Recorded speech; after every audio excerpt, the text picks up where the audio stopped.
Oh, okay. I guess it is. I guess it was just gonna do it once. What the fuck? That is so lame. All right, okay. All right, well, that just ruined everything. I thought I was gonna be good. I wouldn't have to sit here, guys. If you're watching this not live, go ahead and skip forward like one or 2 minutes. I just guys send out all these links. I thought I had it figured out. Clearly, I don't. Oh man. How can it be so hard? God, How is YouTube making it so hard for us? I'm just trying to go live, bro. Struggling creators, we fucking edit all day long. It's all we ever do is chop, chop, chop, render, render, render. And YouTube, you just don't. Why don't you make our lives easier? Come on, you got a lot of money. Come on, YouTube. Unbelievable. Okay, I think we're good. Pull yourself together. Hope everyone's doing well. Yeah, I hope everyone is chilling right now. We're about to go live. We got so much, literally so many things to cover. So many things that I forgot about from last week that I guarantee all of you forgot about. Because when I was doing research, I was like, why the fuck would I cover that? And then I was like, oh, that was 4 days ago. Yeah, I feel like we could go on for about 8 hours. Yeah, we could. There's a drama happening right now. There's just so much shit happening. It is great. Well, dude, just a couple days ago, there was something nuts that I was like, oh my God, this is huge. And then like, now I look back, I'm like, oh, that wasn't huge. Okay, we are all set over here. I think. Yes. All right. And I think I have my announcement somewhere in Discord, maybe. Okay, guys, welcome back to the Joyage Kingdom. We're in the kingdom here with Tea Time with Tom. Episode 2. We're gonna do this a weekly series. I think you guys already know that it's gonna be a weekly series with Tom. We're gonna cover all the NFT news. We're just gonna chat about kind of everything. I don't know where all the comments are. Oh wait. Wait, what just happened? Where's all the... There's a chat right here on the live stream. Some of you guys in the chat, you guys... Oh, they've already liked the video. I don't know why I can't pull up the chat. Okay, well, that's kind of sad. Oh, it's coming. There it is. It's Cool. slow. It's just slow. Hey. But yeah, anyways, we're going to be covering all the stories. We're going to chop it up. We're just going to talk. Tom's probably going to drink some. I only got agua with me, unfortunately. Come on, let's go. Damn it. Guys, we're just going to start right now. Here's all the stories. So we have an announcement for my brand, which is going to be dope for the Joyage Kingdom. We have crypto flying. We have Ethereum doing well. We have OpenSea not doing so hot. We've got them dwindling down a little bit. We got Hype Bears reveal tomorrow. We have Hate Beast stuff. We got Azuki stuff. We have things to do with Invisible Friends, with their whitelist, with their merch. We have Facebook losing 20% in one day, which has never happened in like 20 years. We have Ugaverse and Mech Apes having a big run up and then a big dump. We're going to talk about what they could have done better.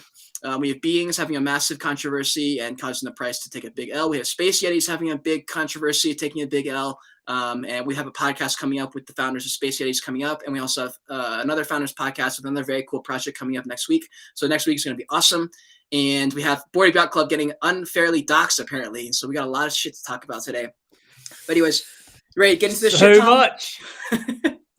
I mean, do you actually think we have any chance of getting through like even 30% of that stuff that you've just listed? Yes. So a lot of these topics are going to be very quick. We're just going to be like, here's what happened. Oh my God, quick thing. It's like a lot of these is just not going to be that huge. So let's let the listeners hold us accountable. You guys give us a timer. If we are going on too long, you just cut it. Tell us to cut the shit. Cut the shit. If it's boring, if we're talking too much, fuck it. Yeah. Okay. And then I also want to. Okay, here we go. So you can see me. So first we'll go with the Joyage Kingdom announcement. Webull has reached out. If you guys follow any fitness YouTubers, any Instagram any fitness finance investing, any of those YouTubers, all the big boys, Brian Jung, Graham Stephan, literally everybody, they're all sponsored with Webull. And Webull reached out to me last night and we struck up a partnership. So I'm super excited. I'm not going to release my unique link yet until the next video. I'm going to make a announcement video and I'll release it then, but I would really appreciate the support there. And honestly, this was like a huge moment for me because I've always watched those YouTubers and been like, damn, that'd be so sick to be sponsored by a platform. And then Webull reached out. And so that was amazing. Bro, like speechless. I know you said you were going to come out with an announcement, but I was like, it could be anything. Yeah. How fucking sick. Congratulations, man. That is like we've made it, fam. We fucking made it. we really did. Like Weeble's actually, I don't know if you guys know, but Weeble's like a massive trading platform. It's what I use when I dropped Robinhood. Robinhood sucks, and so I dropped Robinhood because of so many reasons after I got out of Dogecoin. And I actually downloaded Weeble, and I used Weeble for a very long time. I got out of them the last few months because I wasn't really trading crypto as much. I was focusing on content, but I've used Weeble without the sponsorship, obviously. And so Weeble's a massive, massive trading platform, and that was fucking huge. I couldn't believe. I thought it was a scam because I've gotten emails from big companies and found out they were fake, but this was like the actual Weeble like influencer reach out person, and I was just like, dude, that is so so sick because I can relate to that because I also get emails from like companies that you just think, okay, well, why would they be reaching out to me? As well as just like smaller ones as well, and they are, at least from my perspective, they're all just fuck faces who are just trying to scam the shit out of me. Yeah, dude, they'll always send you some random link and be like, hey, here's the password to get into this Meta account. Just like download this thing, and like I'm just like, what the fuck? Oh. So it was really nice. So anyways, we'll move on. But yes, big fucking dub for me personally, but also that just looks good. That just looks good. So, and then we have so good. Then we got crypto. We got crypto doing well right now, doing exceptionally well. If you guys saw this reversal with Ethereum, they tanked. This is where we bottomed out. This is when I started to dollar cost my way back in around a little lower.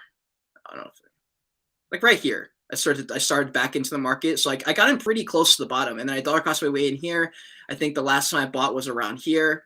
And I'm kind of just holding. I think I did buy in a little bit because the thing is with dollar cost averaging, it doesn't matter if you get in here or here or here or here when we're going here, right? It just doesn't make a big difference. Like if you bought Ethereum at $300, it doesn't matter if it's 3,000 today. If you bought it at 300, 250, Okay, I wanted to ask you this then. So, yep.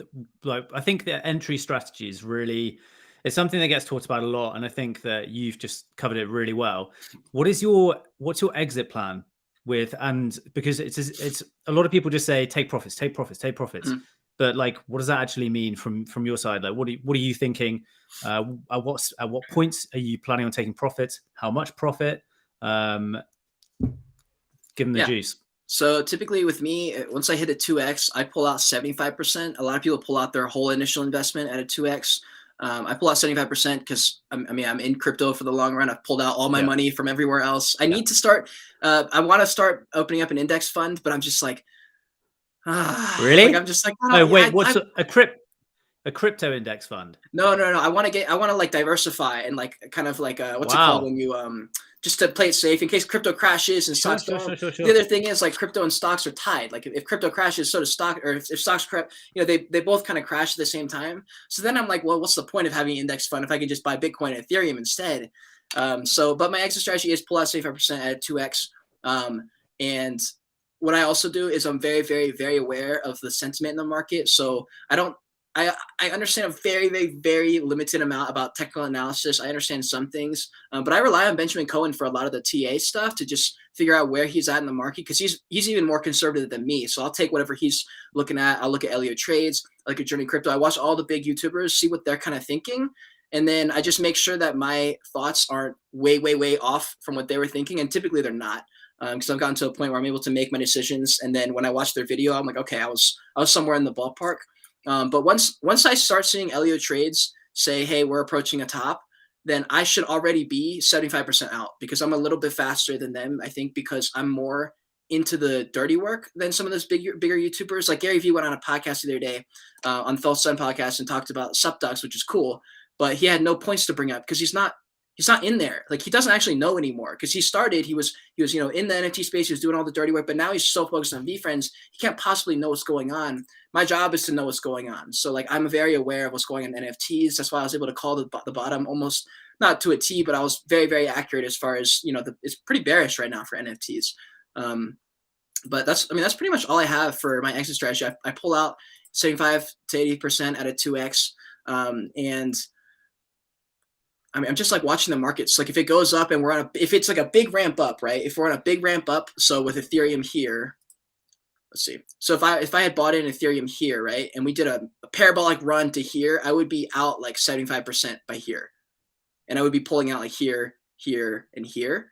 And that's just what I do. Like every time there's another 30%, I take some out and I take some out and I take some out. Cause I'm not going to know when the exact top is. Cause look at this. It's very random. You're not actually going to know when it's a top and when it's a fake top and all those things. So what you got to know is when everything is very, very bullish and everyone's euphoric and people don't believe that the price could go below this certain threshold because we're so bullish now. It's like, no, if I start hearing that shit, that's when I start taking stuff out. So I'm taking like a little bit of a, well, actually I don't know. So I have no Ethereum other than what I use for trading NFTs. Same. All of like, yeah. So I was going to Yeah. say like my trading strategy. So last night I kind of like sat down and I spent a few hours basically picking the coins that I was going to invest in, setting out an exit plan. So setting out what the 2x, 3x, 4x, 5x, how far away the coins that I've chosen are from their all-time highs. Yeah. And just getting an idea of when I'm going to be taking, looking to take stuff out and just getting an idea of where these coins sit within the market. And really just to actually I think we have to like consider it practice unless you've been doing this for years. I think it's a really important point to think, okay, if you've been through this a couple of times. So myself and Cade have had the exact same situation happen to us last year when we had the massive bull run go up. We made a relative shit ton of money for us. We almost made a lot of money. We almost made a lot of money. And we, had it in our Coinbase accounts, but just didn't understand the rules. We didn't understand the rules of the game. And what we're now in a position where we understand the rules of the game and we can play the game, but we still have to take it as we're still not professionals yet. Yep. And we've just got to consider it from this is practice. How are we going to practice doing this? But when it comes to a risk perspective, at the moment, the way I see it is I'm in a position where I can afford to, but I kind of may as well take more risks because it's like I could plant 50% of my portfolio in Ethereum, but it's like I kind of know the narrative that's going to be doing that. And if anything, doesn't actually test my skill set. Investing in Ethereum, actually finding out, researching coins, researching projects and businesses that have decent teams, decent roadmaps, actually doing the work and the research. And actually that is the mind muscle that you need to flex and figure out how to properly make money. And then Cade's video the other day was so good at explaining the understanding how to play the market when it's going up, when it's going down. But remember, guys, it's a game, and also we're still. I know we talk about we're early in NFTs. Yeah, fucking we are early as shit in crypto. If you look at the where we came from 2 years ago, so we had the big bull run in 2020. That was 2020 when we first saw parabolic growth.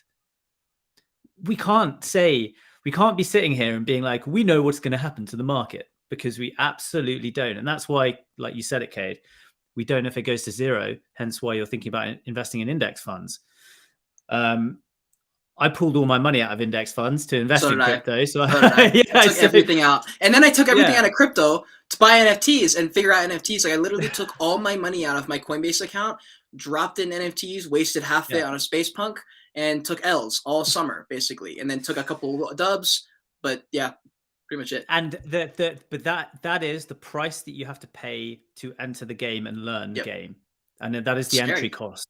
It is. And it's especially tough because Ethereum, as a trading as a trading coin for NFTs, is it's a very expensive game to play, and that's why we always say it's a very risky game to play. But you do need skin in the game. You do need to practice. That's why I think, like, for people trying to get into it, Solana is a very good option for an entry point to understanding how to play the game, because the methodology of trading Solana, it goes to it translates to Ethereum NFTs as well. So yeah, 100%. I thought your video, I was just gonna say, I'm still learning. Like a while back, so this is like probably the best advice I can give for investing. If you buy into a project or coin, have a number where you're saying I'm out. I'm totally out at this point. And so with SushiSwap, I bought in at like $9-10, something like that, I think. And at that point in the market for like 3 months, SushiSwap had done nothing. And I was like, okay, this is a safe place to buy in because it hasn't really gone up or down. This is a pretty average place to buy in. I'm going to sell out at, what was it? What was the number I told myself? I think it was, let me look at the chart real quick. I think I told myself at like $20 I would be out 50 or 75. No, sorry. For SushiSwap, I wanted a 3x. And so I said, whatever the 3x of that. So it was like $30 or whatever. And I said, that's the number I'll pull out.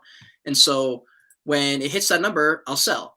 But if it's not that number, does not matter what Sushi's at. So now SushiSwap took it. Obviously, it took the dump. You know, that was right before crypto took its dump. So I mistimed the market there, and that was just whatever. But it doesn't change anything. SushiSwap isn't worse or better. It's just the narrative around crypto and the narrative around SushiSwap. And if you guys can understand that when you buy into an NFT, it's the same shit, you know? Same with ugaverse that just happened. Everyone's, oh, like ugaverse sucks. Well, and then like 3 days later, it's no big deal. Nothing really changed. You know, I'm talking to the team. I'm like, yeah, nothing happened. Like nothing really happened between the team and the project. They're like, yeah, we're just doing the same shit we did yesterday. He goes, even though there's a bunch of FUD right now, it doesn't matter. You know, then a few days later, they come with an announcement, everyone's happy again, and then everyone's mad. And it's just like, it's all emotions and it's all bullshit.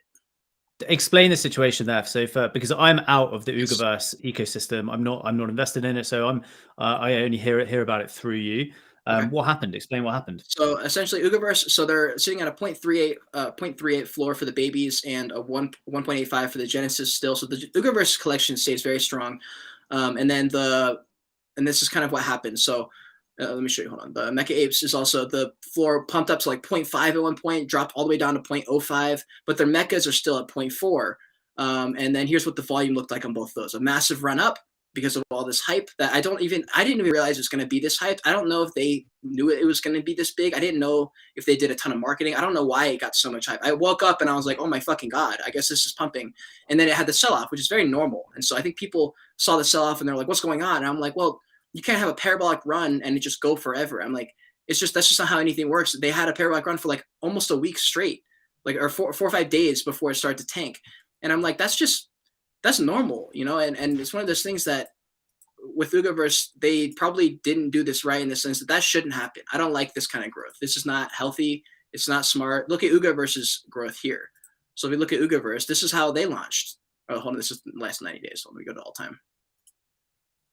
So ugaverse launched. They had nothing going. They didn't really push anything. They didn't push anything. Then they had their mint. And then very recently, this is January 20. Is that when it happened? Hold on.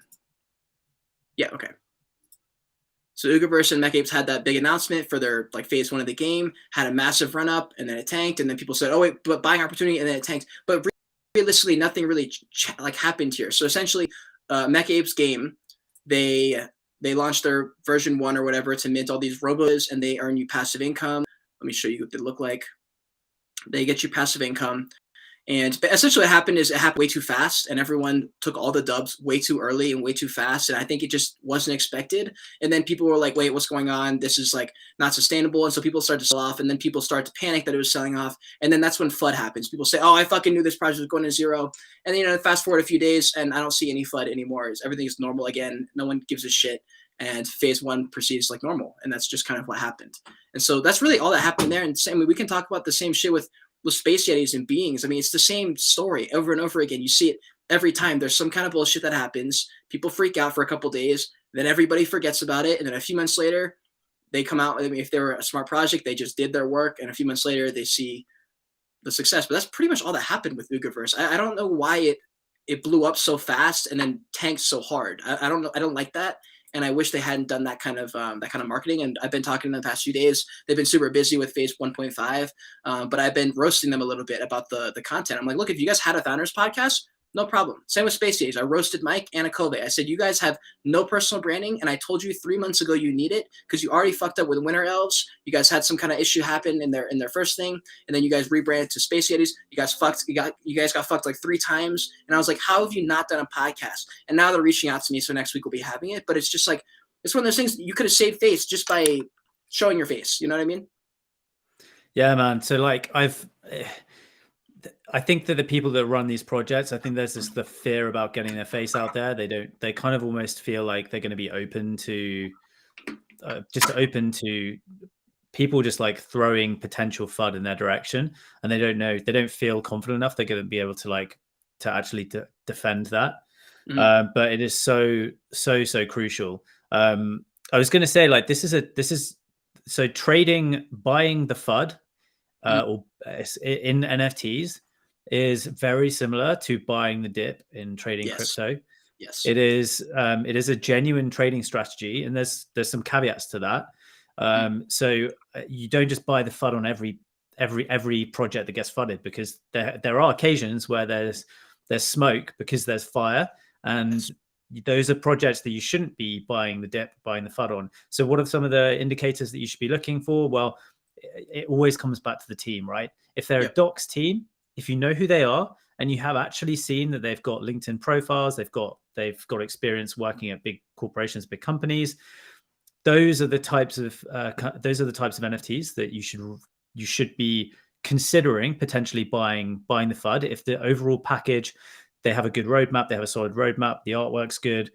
If things are good, but for whatever reason, maybe the mint there was an error with the contract, you can take that as an opportunity. So choose wisely, but it's a trading strategy. 100%. And let me show you something real quick for just to add on to that point, because you're 100% right. There's a difference also with I think you just said this. There's a difference between FUD and bullshit. So I came out with this tweet and I said, if you're still an anonymous founder and that tells me you're too scared to go into business. So what you just said, they're like, dude, you're scared. I'm like, okay, well, don't start a business and ask people to give you millions of dollars if you're not willing to put your name on the line. That's bullshit. No, put your name on the line, quit being a bitch, and come out and dox yourself. Like, that's ridiculous. You're asking people. That's like, I made this analogy before. It's like asking people to fly on a plane with an anonymous pilot, anonymous team, and an anonymous organization, and expecting people to do it. It's like, that is ridiculous. And so here with the Beings FUD, I think this is where it is. Beings, essentially, they had a big run up. Everyone was bullish on them. All the big guys like Brett Malinowski, what are all those guys? Bento Boy, or I think it's whoever that little like triangle thing is. Kosher, I think his name was. They were all pushing this project. I haven't really heard anything after that. They were saying this is a great project, great team, blah blah blah. And so I was like, okay. So I went and did a little bit of research. It looks good. And then I literally I bought 3 on the secondary right before during the pre-reveal with intent to flip. And I didn't. And look, I'm doing more DJ and stuff, but I'm not talking about the project. So this is kind of after all this happened. And as soon as I bought it, the FUD broke out, and I was like, oh, perfect. Like, I'll just buy a couple more during the FUD. It'll be fine. And then I found out it was real FUD. What had happened is the Beings founder guy apparently hates women and like says all this horrible shit about people and humans. And I was like, oh, fuck, well, that's not good. And I said, okay, well, there's 0 chance the floor is going to do well after this, because the narrative now is if you buy this, you hate women. So I said, fuck me. And so I cut my losses. I lost 0.15 ETH because I knew it wasn't going to go up from there. Cut my losses. The floor went down, I think, another 70% after that. So there's a difference between FUD, where it's really, really bad, and you know that the narrative has officially changed. Beings is over. It's done, unless like maybe in a year they can fix it. Over the next 6 months to a year, they can fix it, and he can, give back and earn himself back, redemption, whatever. But in the short term, the narrative was done. I knew it was over, and so I got in and I got out. Yeah, man. But you could not have predicted that. That was kind of like FUD, the like, no matter how much digging and research you do, no one's going to be looking into that kind of thing. That can also be purely speculative. Couple of like whispers here and there, and that gets thrown around, and then it's you just got unlucky there, because that was a very hype project for a couple of days. That was the only project that was on the radar for a lot of people. Let's segue then into another big story then that we've got on the list. And it is, I completely agree with you. I think it is fucking insanity that you think you can waltz into the NFT space or the crypto space, and you think that you kind of have this, you feel like you are allowed to just be anonymous because we're in crypto, because for whatever reason, you just think it's like it is considered okay. Yeah. It is bullshit. Like, so a couple of things that happened this week. We had the doxing of the Bored Ape Yacht Club by BuzzFeed. Dude. By BuzzFeed, right? That was fucking ridiculous. I could not believe it. I mean, it was bound to happen, right? So these guys are, the whispers are that these guys are going to be raising VC, venture capital, at a valuation of about $5 billion with Andreessen Horowitz, one of the biggest VCs in the world, and there's kind of no set of circumstances on earth where you go to raise millions, probably hundreds of millions for these guys if they're raising a 5 billion valuation, that you'd be anonymous. Like there's, because diligence that's what diligence is. Diligence is okay, who is this person? What is their background? Can we trust this person? Because at a startup stage, you are just purely investing on trust on that person, and doxing is part of that. So I hope very soon that we move away from that narrative. We had a similar situation with Pixelmon happen 2 days ago. Yeah, that was the one story I don't know about, so I'm hoping you do, because I don't have anything on that. Yeah, so Pixelmon was a project that got called out before Christmas. So it got picked up by all the big influencers before Christmas, few weeks before Christmas. And so for context, that's about 2 months away in the past from now. And they came out with a really cool trailer of gameplay, and they were purporting to be the Pokemon of Web3, of NFTs. And heads up to Cody. Cody, what's good, bro? What's good, bro? So they're purported to be, they were selling the dream, right? You know, Pokemon is gold dust. Pokemon as a brand is gold dust, and they were going to be the Pokemon of Web3. So it came to mint 2 days ago, and the way they were going to structure the mint was that they were going to do a Dutch auction starting at 3 ETH. So bear in mind that influencers have been shilling the shit out of this for 2 months. So this was overhyped. It was the Pokemon dream. We all know what happened to Jake Paul. The Pokemon it's a very hot candle to be putting your fingers towards, and it can burn people, and it did burn people. So a lot of people went into it. It was flying at 3 ETH when the Dutch auction started. Ton of people going into it, and then all of a sudden, almost immediately after it had base close to sold out, the FUD entered the space. Oh, no. Tell me. And the FUD was that apparently one of the devs or someone within the Pixelmon team had been associated with were you familiar with the Naruto project from a month or so ago? It was a kind of like a project had claimed that they had copyright from Naruto to create an NFT. I did hear something about that. Yeah, so it was bullshit. And then there was claims that one of the people on the Pixelmon team was associated with that project, which turned out to be like absolute shit show. Yeah. So of course that everyone had just bought all of these NFTs at mint for 3 ETH. And then within 20 minutes, half an hour, people were just selling off, and it got to a 1 ETH floor within about an hour. So all these people had just and this was, so guess how much money they raised in their primary sales? I don't know, millions and millions and millions, or $70 million. Oh my God, I'm gonna throw up. That is, wait, who put out the tweet? Was it you who put out the tweet that it was something? It was either you, it was someone. It was one of the influencer people in the space. It was something about, they were like, it might have been Giancarlo, about people having a startup and just being handed $50 million and saying, okay, now go do something. It's like, well, like $50 million. Like, I'm not really that motivated anymore. And I'm like, damn, that makes a lot of sense. And that's why I'm doing, like, right now, I don't know if I haven't told anyone yet, but this is an exclusive alpha fucking thing for the Joyage Kingdom. Right now I'm working on the LLC for the Joyage Kingdom. I want to be fully done, ready to go before mint happens. Everything should be finished. 99% of everything should be done before I do our mint for the even if I don't even know if I'll do the mint. All I know is the Joyage holders for the NFTs that I have already.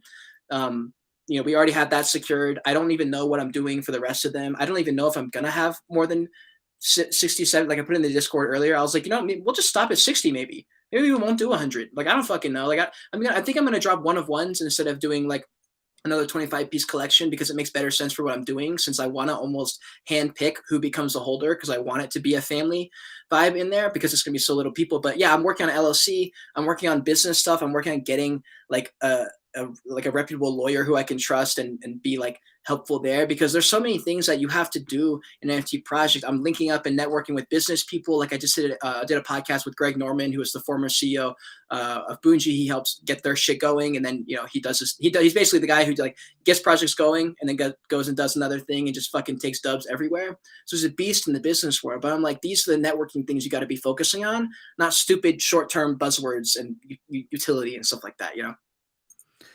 So yeah, just an example of you just doing it the right way. And like there is, sadly, we get, both me and Cade will get loads of emails from a lot of people every day, and perhaps some of you are listening to this right now. Like when we open emails and they are from people that have they are just clearly doing this to make a quick, 500K, whatever. It's disappointing. Like we don't want to be receiving those emails, because that's not what we're here for. We're not here. Of course, we're never going to show you. We're never going to. So like, it's frustrating because we get so many of them, and it's like, fuck, you guys, you have no long-term mindset. Yeah. So that's why you're doing it properly. But yeah, like you said, the quote that Giancarlo said, I think was, you don't get given the pot of gold at the start. That's it. You get given it at the end of the race. That is the prize. And there's a reason for that, is to keep people hungry. Kay's very hungry. Very hungry. Well, I fucking didn't have time to eat, so I'm like physically hungry.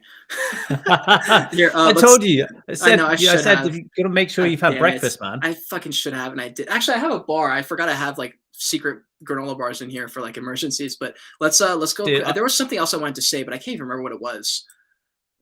Was there something that you had onto that point, or no? No, but I was just going to say, I think you get hungry because of the bowl of spaghetti from Sydney behind you. Like you're just constantly subliminally looking at it. Yeah, it's true. It might be.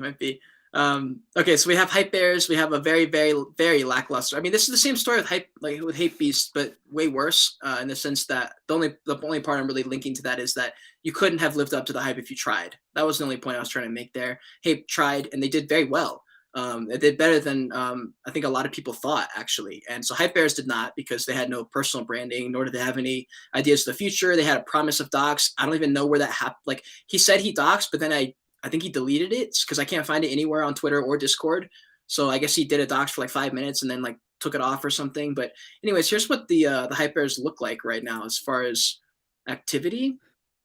So dude, so Hype Bears resemble like one of the it has had one of the biggest red flags that I consider in a project, is that there was a very short period of time from kind of a launch of the idea to the market to delivery of the mint.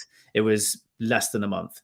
It was they realized that Invisible Friends was a trend. They realized that Hate Beast was a trend. They tried to merge everything together. They jumped on the bandwagon for everything.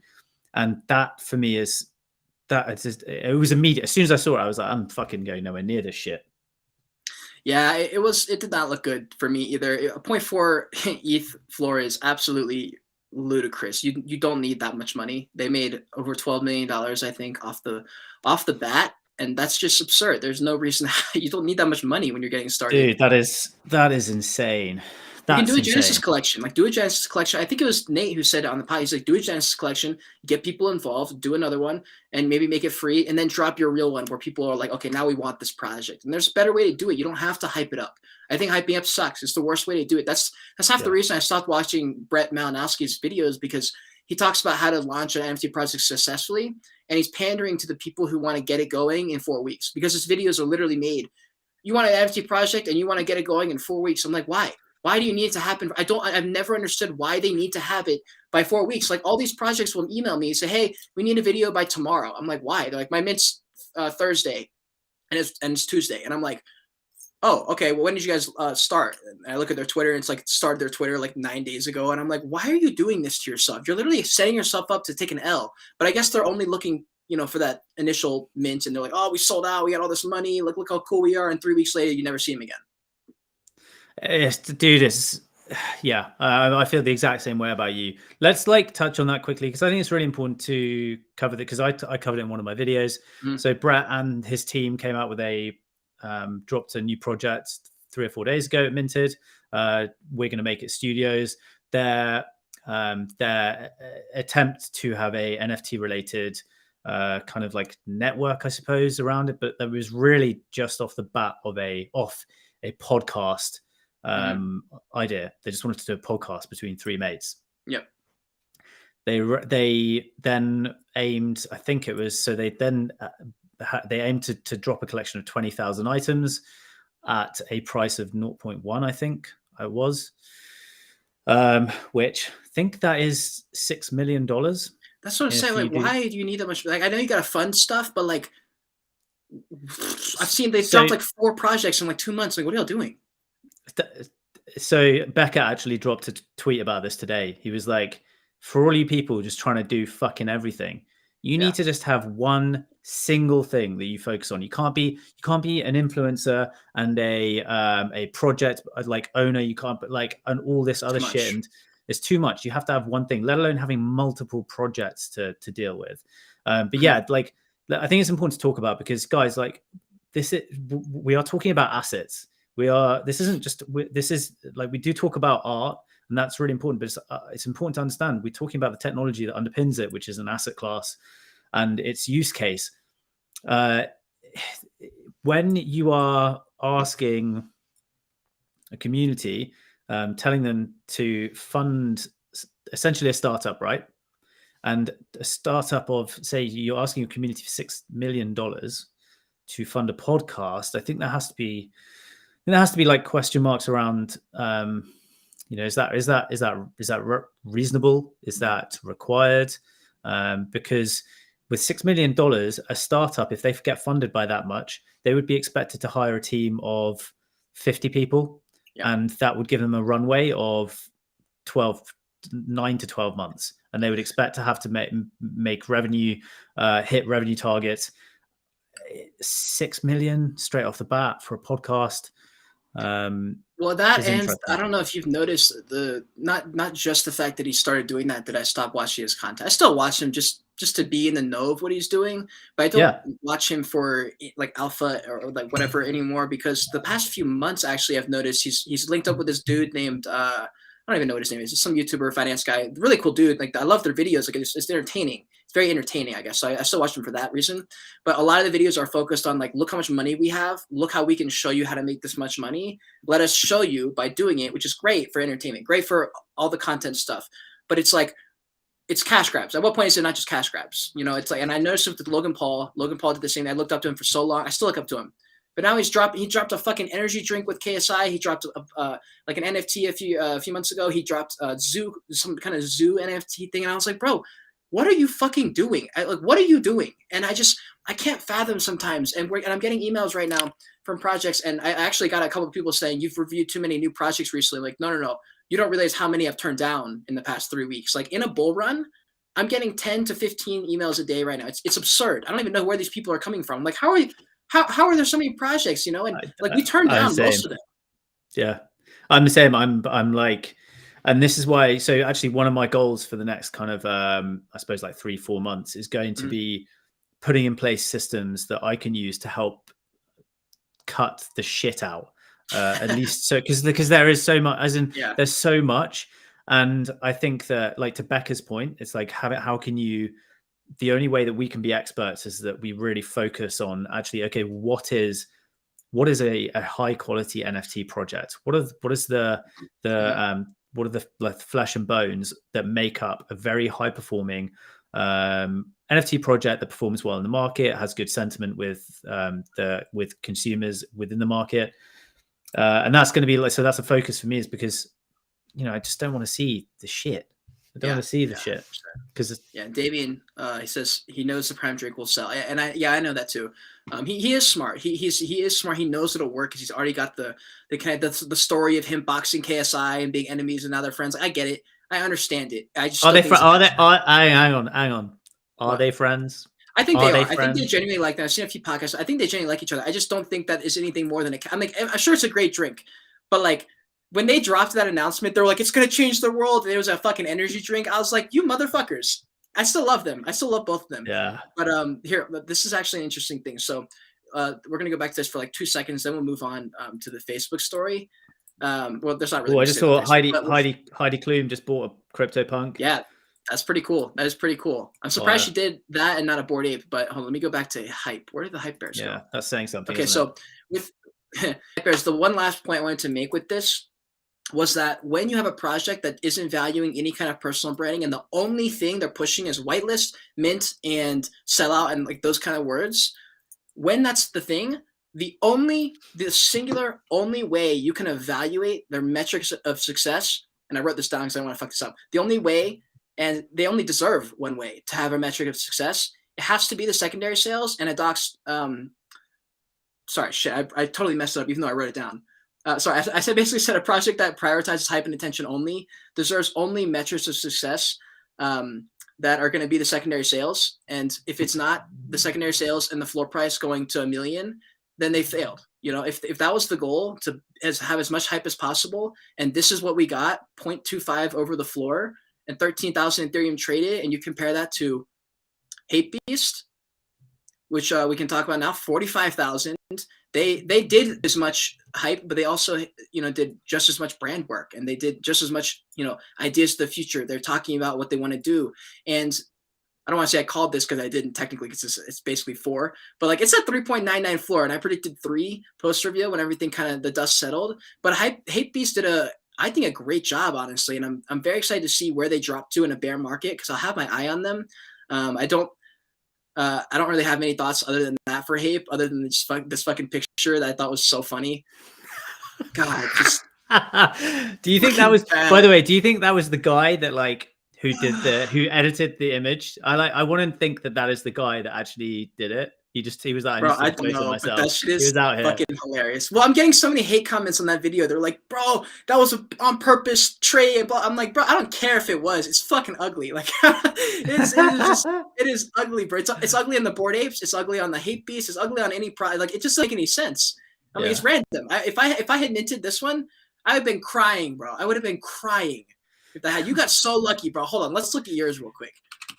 So if you guys aren't following Tom on Twitter, you should. Tom Youngs on Twitter. Yeah, come and follow me. Let's check out your Hate Beast. It's pretty cool. So yeah, I did get lucky. I managed to get one which like I minted it, so it's completely random luck. I managed to get one that is my favorite colors, pink and purple, which is kind of crazy because I see all of the ones that come up on my feed, and there's such a vast array of colors, and I'm like, wow, okay, fair. But yeah, like I've had like about, I suppose, a week now to digest the collection and everything, and I suppose my feed is a bit full of it, so I see a lot of them. But every time I see one, I'm like, every single one looks distinct. Yeah, they do. They do in some way, and distinct in like. And the detail, if you look into some of the outfits and there's the fine detail that they've thought about, there's been a lot of fucking thought put into the very fine details, whether it's very subtle prints on the shirts or tattoos on the face, just so much like fine detail.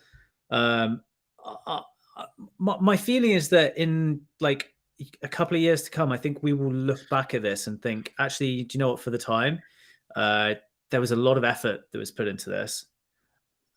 I'm interested to see. I'm interested to see what is the next one, because I do just think that this is a lot. There's been a lot of energy put into just the creation of this collection, from the fine details, the outfits. And it honestly kind of drained. I feel like that's part of the reason. Like, that was part of the reason that I knew that the bull market was going to end quicker, because I was like, look, realistically, we're not going to be able to go another month straight. Like, it's just not possible. I don't know why Elio Trades and Journey Crypto, or I can't remember if Journey Crypto, but I know for a fact Elio Trades has been saying NFTs are going to have a ridiculous February, and I was like, bro, like literally, no, they're not. I don't understand why you think that. It doesn't make any sense. We've already been going for 3 or 4 weeks or whatever it was. I was like, it's impossible. And so I think we might have a fiery end of the February. We might need a couple of weeks to like ramp back up. But realistically, Hate Beast drained fucking everything. Azuki drained fucking everything. I am exhausted, and I didn't even mint them. I'm not even part of the project, and I'm exhausted. Right? And so I just know when I get exhausted, I know the retail investor is in the next week or two is going to be like, oh man, I'm fucking broke and tired and I can't do this shit Yeah. anymore. And then you have a 2-week little recoup. You know, you get some energy back, you make a couple paychecks, and you're like, all right, fam, let's go beat D-Gens again.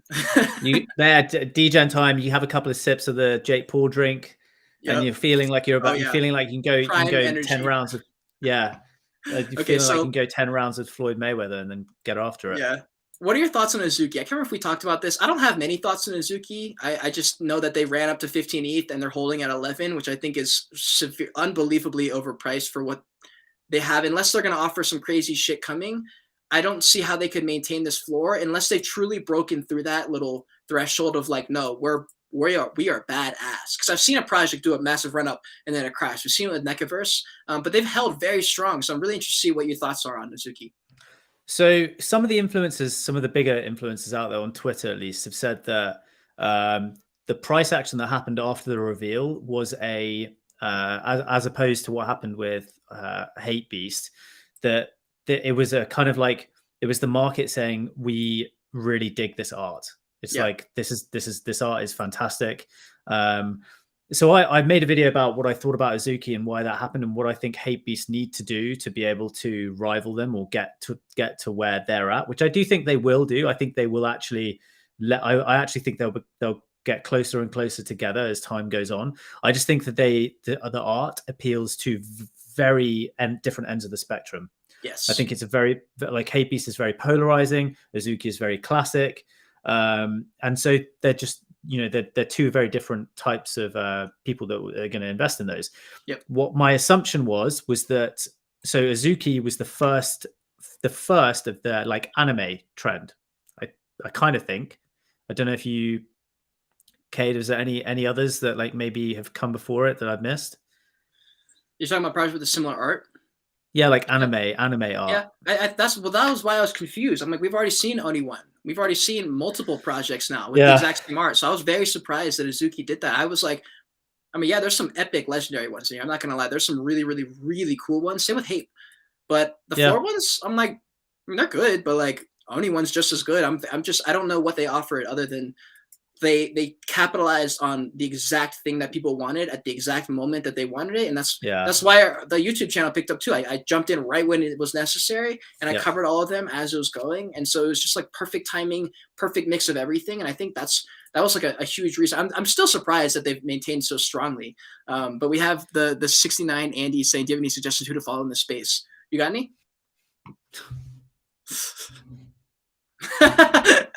Yeah, other than us, honestly, like I think Nate and Giancarlo, I don't really see much from NFT verse so much, but definitely Giancarlo and NFT Nate. Yeah, so a couple of other guys I'll throw in there. Gavin de Soler, I think he's a really, I think he's I'd love to meet him. I think he's a very genuine guy, but very good at, like, he's a very good trader, like really fucking good trader. But technically, if you are looking to get into the game and understand the which myself and like the D-Gen game, I think he's a really good guy to go to. He's got very good information. NFT verse, I really like his style. I think he does. Yeah, he puts a lot of effort into his videos, as with Giancarlo. I am a bit worried about some out there that. I mean, I won't name names. But yeah, I think there's some out there which I think you have to be a little bit. You have to question what is their end game. And I think there have been some videos. There have been some videos from some recently where it has the end game seemingly is their own bag. Like, completely like it just it's like fucking obvious. They've just dropped a 20-minute video and it's like, oh, invest in this project. I'm an advisor. Invest in this project. It's mine. People don't realize. I didn't realize this growing up, that, and also now it's kind of very aware now that you don't know.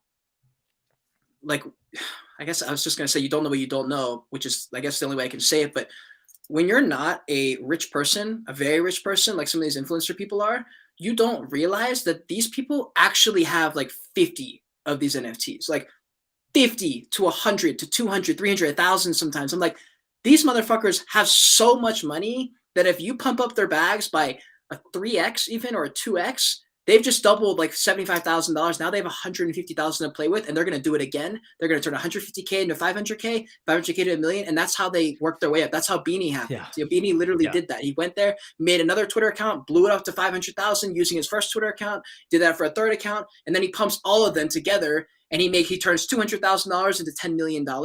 And now people are figuring it out, and so that's why Anonymous isn't working as well. But yeah, these people on influencer Twitter, some of these guys are very, very, very wealthy. It is. So I have like I've got a plugin that I use on on OpenSea that I can use. Like I like it literally just like shows I suppose rarity scores. But it also, when I go onto an OpenSea profile, it shows, if I go to a wallet, it does a calculation of the total average floor price of all of the NFTs within the wallet. I went onto like Pranksy's, and it's weird because it does it in real time. It like, you can see this little thing like calculating, and it went on for like an hour just trying to calculate Pranksy's wallet. Yeah, it is crazy, and it does frustrate me because I feel like, especially the anonymous ones, they just they pump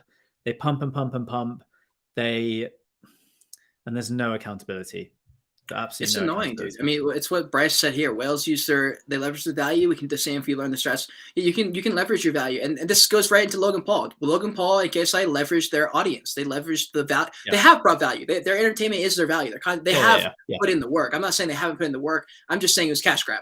Like, it doesn't matter if they put in the work or not. It is a cash grab. I still respect them. I still think they've worked really hard. I still look up to them. I still take inspiration from them. But that specific thing with the prime energy is a little bit of a cash grab in my opinion. And that's the same with what they were saying. Like, a lot of these people, I don't know. People keep saying there's a scammer, but I don't see any comments. Who?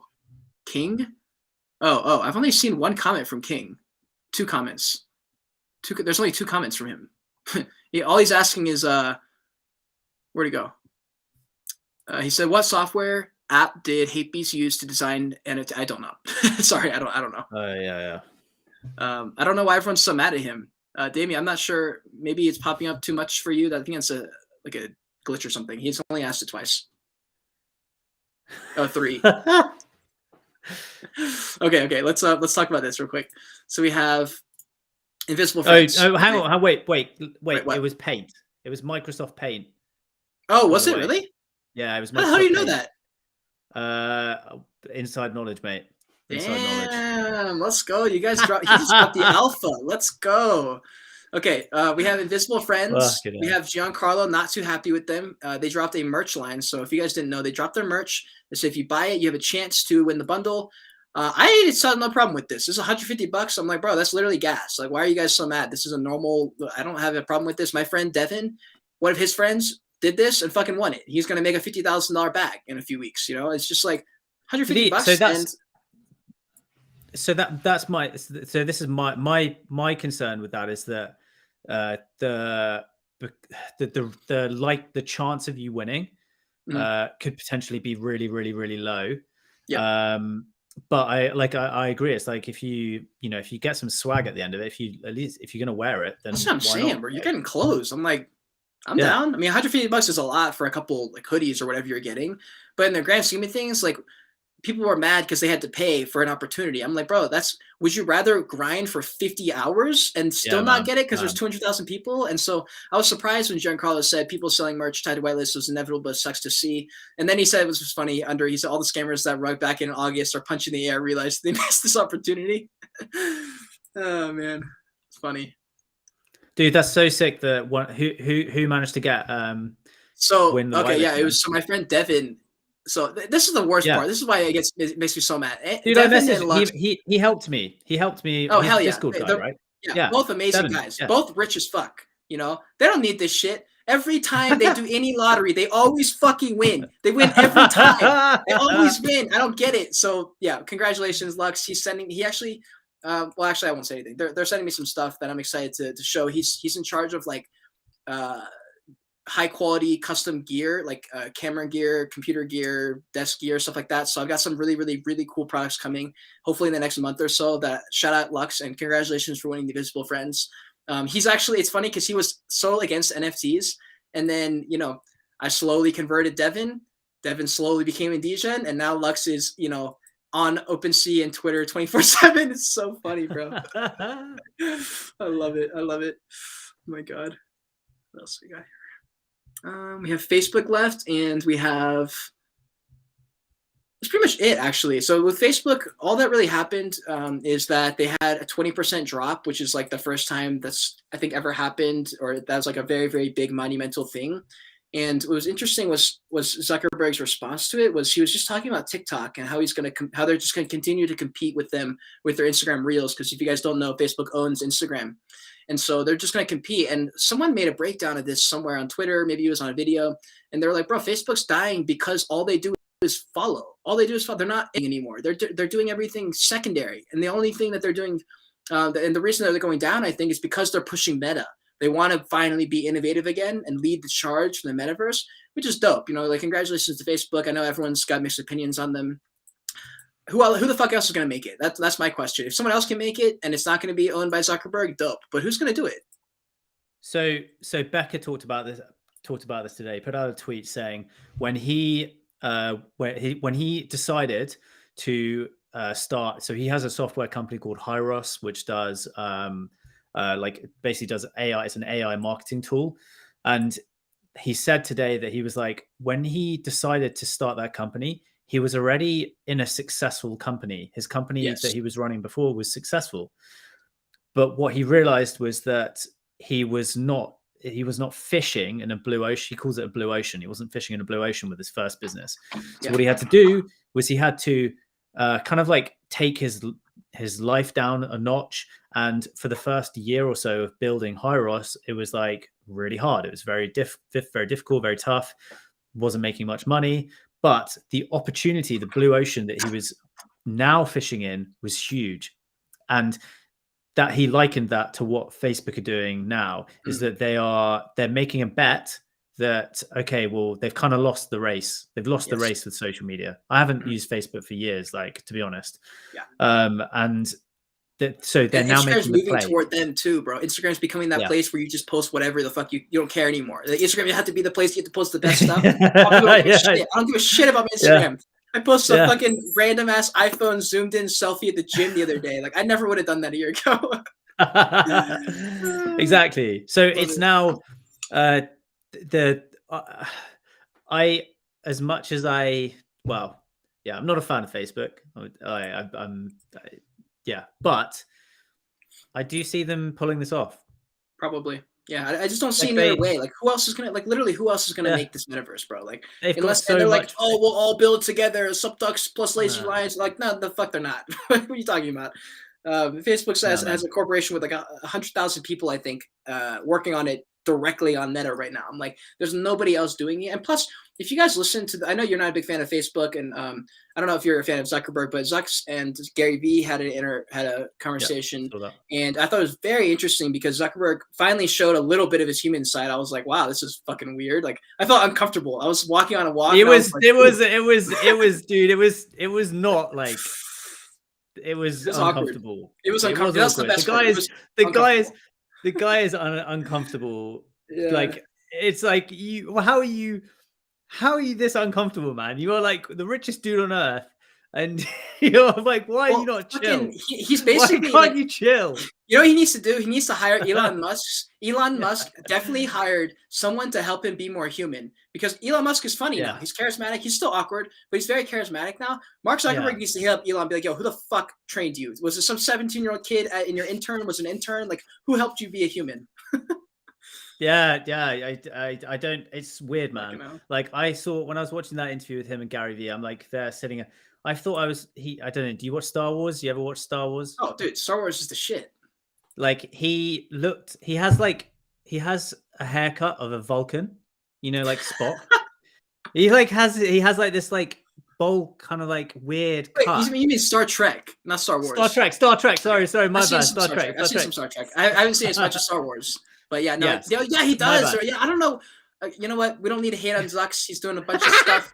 He's doing better than I'll ever do. Congratulations to Zux. He could probably get a better hairstylist, but you know, it's fine.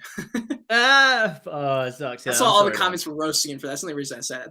The comments roasted this man, bro. It was funny. And guys, for anyone listening, we're not trying to start up anything. We're just talking shit. We're just shooting the shit. Where what Alex Becker says in his videos, he goes, anytime I put out content, he goes, pretend I'm a drunk guy at a bar. He goes, that's how you should watch all my videos. Like purely entertainment, take some mindset stuff. But actually, I thought about that the other day. Like, do you have anyone that you watch? And only reason I asked this because I listened to a podcast with Christian Guzman, who's this fitness guy. And he said in the podcast, he was like, yeah, I watch these YouTubers so I could get their mindset. And I was like, whoa, I've never heard someone put it like that. And I was like, I guess that is why I watched a lot of these guys. Do you have anyone like that? Yeah, I do. Yeah, like that's probably like my biggest interest, like personal interest is psychology mindset within like entrepreneurship. And so one of the guys who he's grown huge actually in like the last few months because he just has started flooding all marketing channels with his content. He's a guy called Alex Hormozy. He ran a company called Gym Launch for the last like 5 years, and he sold it. And he is on another fucking level. He is. All of us will know who he is. He is the hungriest guy I've ever known. He's very similar to Gary. He's got a very similar story. He comes from an immigrant background. He's obviously, I think Hormozy is an Eastern European descent. And him and his wife, it's crazy because his wife also does all this stuff. They post the exact same type of content about running businesses, acquiring businesses. Yeah, mindset. They are both jacked as fuck. Both of them are fucking jacked to the tits. And they are the mirror image of each other, male, female. The world will know about these guys very shortly. But yeah, those are guys because they are, when it comes to business basics and mindset, definitely those guys. Like you said yourself, like Christian Guzman, I've obviously been following him for like feels like 15 years now. Yeah, right. He seems like, he just seems like a really nice guy. Like deep down, he just seems like a really nice guy, and has done incredibly well. Like, I'd love to support him. But yeah, like at least for now, if you guys are looking to get into business and entrepreneurship, Alex Hormozy is the guy giving. And I know Becca reposted a lot of this stuff. I know that they've clearly been in masterminds together because they I hear some crossover from some of the stuff that they do. He is the real fucking deal. Hell yeah. Well, he just dropped the outfit there. That's the guy to watch. I saw a comment up here.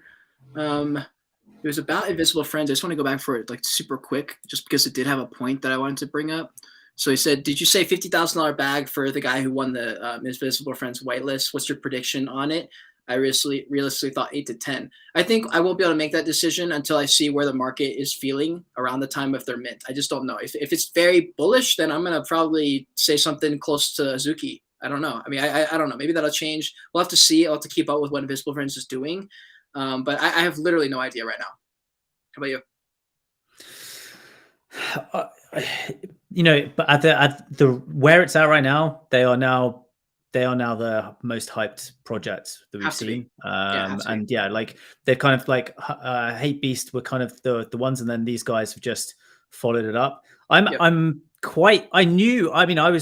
seeing those, finding Invisible Friends when they had like 10, 15,000 followers on Twitter, and immediately I was like, I felt like I was like, I really like this, but I don't think I could have assumed that the market would resonate with it. Oh wait, really?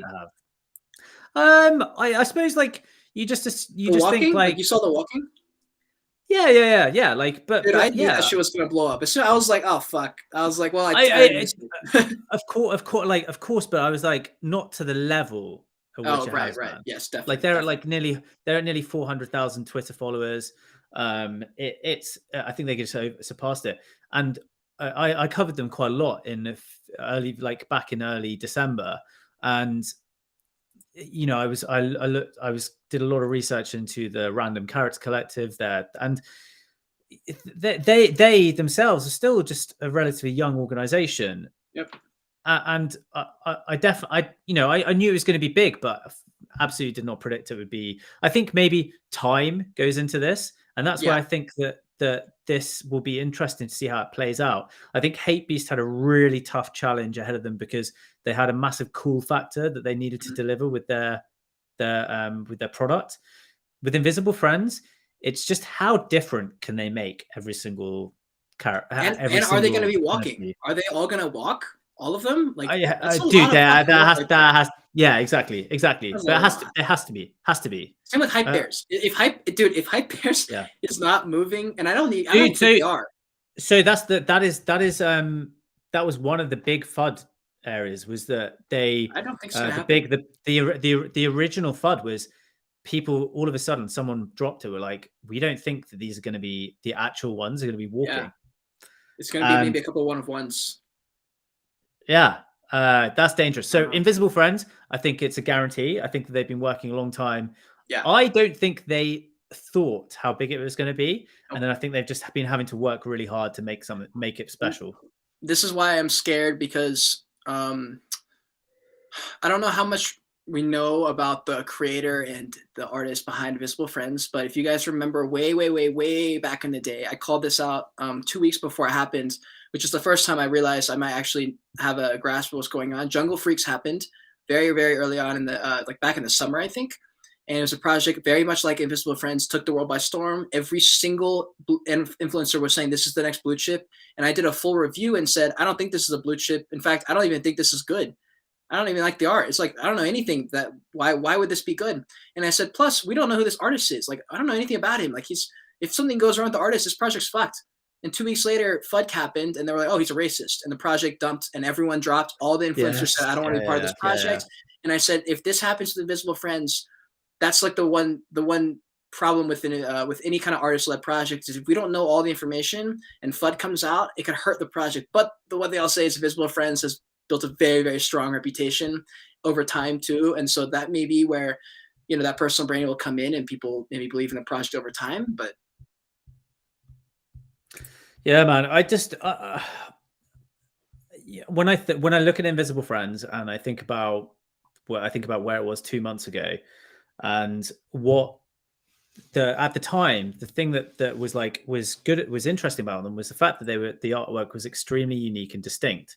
Mm-hmm. And that was what I felt kind of like got all of the people kind of just jazzed about it. But then what happened was the influencers really started leaning in on it in late December, and it has just built up a train ever since then. Well, it's impossible not to. Like, I can't not cover Invisible Friends because it's gonna work, and I'm like, and that's the problem. Like, I can't remember if I said this earlier, but I interviewed Greg Bunji yesterday. I think I did say that earlier, but we talked about that. I was like, how can you prevent Hype Bears when you know you will make profit if you buy it? You have to give them the 12 million to mint in order to make the flip. So it's like, we either don't participate and don't give them the money, or we give them $12 million and take our own bag. And I'm like, damn, it's. I was like, wow, we're fucking ourselves a little bit here. Yeah, we are, man. Whatever. I saw someone asked about what was Azuki. They said, am I still bullish on Azuki? Dude, at this point, I mean, I guess it depends on what your time frame is. I don't think Azuki's gonna pump to 20 ETH. I think that would be pretty insane. But do I think it's gonna hold? It seems like it's gonna hold anywhere from 6 to 10. I think. I'm still surprised it's up that high, but I don't know. There's something that would put me bullish more than 10 ETH than where it's at. Yeah, I said this in my video that when I covered it was, I did wonder how much of an impact the Asian market entering the NFT market and NFT space had on that. And I have to be completely transparent, that is absolute speculation. Like, I haven't. Yeah. And so that was just an assumption. I think that was based off like the run that Fanta Bears had a few weeks back, that was insane, and that was definitely driven by Asian market entry. So I think I just made the assumption there. Maybe any of you guys know if that's actually if that's true, but the way it's held its floor price, yeah, I think we can be, unless what happens is that, and you have to think about actually, okay, well, who has bought into this project now? Yeah. The people who have spent a fucking 10 ETH, 12 ETH, 14 ETH, 16 ETH to get into this project, these are not the types of people that need to sell NFTs. Exactly. They have liquidity. That's So why they have no Club works. Exactly. So it is. So you have to realize that the quantity of cash that these guys are playing with, it's nothing for them. And so there's never going to, the higher it gets up, the less and less likely there's going to be a cascade sell-off situation that happens. Yeah. You'll still have a bit. You'll still have a bit because there will be people who minted where 10 ETH is huge, and there will be that. But the higher it's got, especially when it ran up to 16 ETH, people would have been buying into the project. People where 16 ETH was nothing for them. Yeah. And that's where the solidity of their floor price, or at least their support, is solid. It's going to be solid. Like Kate said, who knows where it might drop to, but I don't see it dipping below like 7 ETH. Like it would be very interesting if it did. I would be shocked if it went under 6 or 7 ETH too. Someone asked, Wevo said, will projects mint well even in a bearish market? I think Invisible Friends will mint well even in a bearish market, but I don't think it will be as good. I think people will be surprised if you mint during a bear market how well you won't do compared to how well you would do in a bull market. Because in a bull market, everyone's euphoric, and that's the narrative. And people don't realize in a bear market, especially if you haven't been through one, it is in the same way that bull markets are very, very awesome. Bear market for me, they're fine, but like for most people who are retail traders, bear markets are like actually the worst thing ever, to the point where they're like literally in depression mode for a couple of weeks. And I'm like, for me, I've just been like, oh, what the fuck? Like, I needed this break. Like, it's fine. This is my time to kind of research, chill out, live life a little bit. But for some people, dude, in a bear market, the sentiment is very, very, very, very negative. Yeah. I agree. Like, I don't think that we just said Azuki, right? Azuki hit at the absolute peak. Dude, that was clean.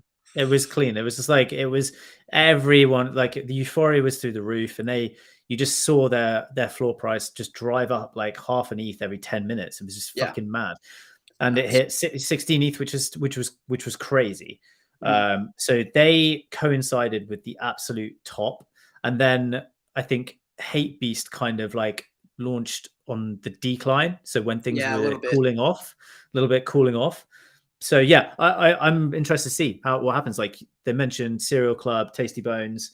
Do you know? Have you got any thoughts on those guys? I don't even know who those. I've never even heard of them. Okay, I've mentioned Cereal Club before weeks ago when it's first kicked off. Like very, very new. I actually thought it was kind of half Cool Cats, half Doodles. With a bowl for a cereal head.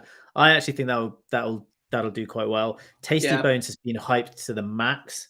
But again, I don't know. I just felt like too many similarities to like Crypto Moris, and I don't like projects. This is what happens. This is what happens at the end of a bull market, at the tail end of a bull market. We start to see just like shit. We're just like, I mean, it's fine, like it's good, it's great, but we're not going to see the innovators in the space at the end of the bull market. Like they're usually Azuki or Hate Beast, where they didn't get it at the very, very end. They kind of caught it near the peak or in and around the peak. I see PA, Psychedelic Anonymous, is pumping during the bear. You guys remember I reviewed that project. Maybe you did too. I was bullish on this project. I liked everything that they had. I liked how they attacked it in a business sense. And PA is a project I'm looking. I don't know if I'm going to buy into it, but I really am a big fan of the art. And I'm a big fan of the way they've kind of done just everything. I like it. So yeah, I'm not surprised. Yeah, I actually tweeted that today. I said, like, what are you guys looking at for like to pick up during the bear? I was like, I'm personally looking at Psychedelics Anonymous and My Pet Hooligan as projects that I think that have maintained a really rock solid floor price for the last like month, and still have plenty of shit to deliver. Yeah, plenty 100%, of shit. 100%. Hey, so hold on. If you're in the chat, there's 31 of y'all. There's literally only 22 likes. And I know not Come all of you have on, been come here on, since the team. beginning. That is actually disrespectful. That is Come disrespectful. on. Go ahead and click the like button. You appreciate you guys. We do appreciate you guys being here live. I'm just joking, but we would love to get a like. It helps a lot. Okay. Jenna. Ah, Jesus Christ. Sorry, I'm not gonna say it. Your thoughts on Meta Moguls? Isn't that the project that you rep? Isn't that the one? Yeah, so that is the project that's been sponsoring my channel for the past month. Hell yeah. So yeah, let me. I'll quickly wrap up on those guys. So they are a couple of like young entrepreneurs that like they had a clothing brand that they started when they were like 14 or 15. I think they're like 23ish now. These guys have been entrepreneurs for a long time, and they wanted to create a project that helped to support diversity and inclusion and the entrance into entrepreneurship for diverse backgrounds, which I personally, as someone that went through the fundraising process through like working with VCs, angel investors last year, it was very clear to me that this is a very non-diverse kind of community and environment. Like we completely honest about that. Yeah. And so these guys really wanted to help bring people out of like who perhaps would feel like there's a barrier to entry into entrepreneurship and be able to access things easier. So they are aiming to have a kind of like, I suppose, like an entrepreneurship club, like a place to network, to skill, to upskill. So they're aiming to produce education, so entrepreneurship education to people from diverse backgrounds, basically building a community around the brand that they already had. They made some sick, they had a business making sick merch for like the last few years. And the one thing that the reason I worked with them was because the email that I got sent from the founder, Brandon, was one of the best emails that I've ever read. Let's go. Yeah. And it's like, it's hard to see. You don't get that very often too. High quality shit. Exactly. Like Cade knows, like the shit that we get on the day to day, when someone puts in effort and is articulate and has put in some serious thoughts and effort into reaching out to you. Yeah. Like it was like, and I've also been in a situation I've done jobs where I've had to prospect trying to reach C-level people. I know the game is hard, and I just really liked the effort that this guy put into it. I loved it. Like I really resonated to that. And I took a call with him and I was like, yeah, these guys, they're early on in their journey. And the one other thing was they worked with an artist called Braden Boyd. I get this mixed up because his founder's called Brandon. Braden Boyd, he's a comic book artist. He has 250,000 followers on TikTok. He has a comic book called Shape Man, and he seems like a really lovely guy. And the art was the first time I'd seen art kind of a little bit, it was like, to be honest, in the NFT space, like it was like comic book style, but like I really liked it. So yeah, been helping them out for the last month, been doing a bit of advisory stuff with them, minting today. Yeah, it's just one of those ones. If you guys want to kind of follow their journey, help with the mission of making entrepreneurship more inclusive, which I think we should all be doing, whether that's bringing females, helping females get onboarded into the space, or people from other cultures, whatever. I think we need to be doing that. So yeah, that was why. And actually, what's interesting is I had 3 review videos in the past week or so where all 3 were actually solid, and I was actually very pleasantly, refreshingly surprised, because I was like, wow, this doesn't feel like a money grab project. This looks like they actually have an idea they want to go with, and NFTs is just the way they decide they want to go forward with it. And it was very clear that there was a utility first, which is very, very rare. They're like, look, here's what we want to do. Like one of them was a therapy focus. Like if you buy this, if you mint this project, then we're using all our funds and all these other things we're doing to give you free counseling and free therapy and all these. We've hired these people to be full-time. And I was like, I like that direction. I don't know if it'll work, but I like the direction that some projects are headed now. And I've seen more of those. And I'm like, wow, we might be leveling up. We might be really looking at, like, not everybody, obviously, there's always too many moon people, but there's some projects that are actually kind of cool. I'm like, all right, fire. Yeah. And that's the thing. Like, I think that it's very easy for us to, because for us, the stuff that's kind of not clickbait, but for us as content creators, we're always fighting for that click. And I think Cade is one of the best at actively not just hunting for clicks, because unfortunately, well, not unfortunately, what that leads to is that we don't end up being on these lives with quality people like you guys who are on this now. It does. So what we would rather spend the time making sure that we reach the right people, which is you guys, than just anyone, just go after anyone. So we don't play the game, we play it differently. But it's tough because you have to fight that kind of, there is a game, especially on YouTube. You have to play it, otherwise YouTube will not get you to other people like you guys. That's why, as much as we joke about it, like, you guys hitting the like button really is, it's really important for us. Because we're super early, and one click is a large proportion of, or one like is a large proportion of the viewership that we get, and that really does help us. So we really appreciate that, because we do appreciate it. It's a fucking lot of work. It's like when I was a server and I was a waiter, and then when I go to restaurants now, I'm like, okay, I can respect these waiters because I've been there and I've done that. So when I watch YouTubers now, I don't care if I don't even like the video, I click the like button because I know it helps them. And that kind of perspective is really good, because I think it pushes everyone forward. But I think, I think we just dude, bro, I can't believe we just flew through all these. I didn't think we were gonna get through all of them. I said 30%. I thought 30%. Well, it means we're getting better. We're getting better. Hell yeah! Every week we are. Guys, hold on. Let me show you guys. So if you zoom out, well, I don't know if you can see it. Well, we have the new Joyage Kingdom logo here. Wait, is it even showing? I think it is showing. So you guys can see that. That's pretty cool. I chose to go this way just because we can. It's a little bit better, I think. But yeah, that was super fun, dude. Unless there's anything else, I feel like we pretty much just covered everything. Crushed it. Yeah, any other questions from the team? Yeah, if you guys have any other questions, I know Rubber Duck Project is a project you and Nate were excited about. I got to hear a little bit about that, and they definitely do have some interesting ideas. So I'm interested to kind of watch where that goes. Yeah. But other than that, I think we've covered pretty much everything out there. There's any last questions we haven't really talked about. I don't know anything about Squiggles. We already covered Pixelmon. Yeah, that's pretty much fucking it. Cool. Goonies. Yeah, I keep hearing something about Goonies. I don't know anything about Goonies. Oh, I do know everything. I do know that. Shall I give the quick heat? Yeah, can you give a quick recap on it?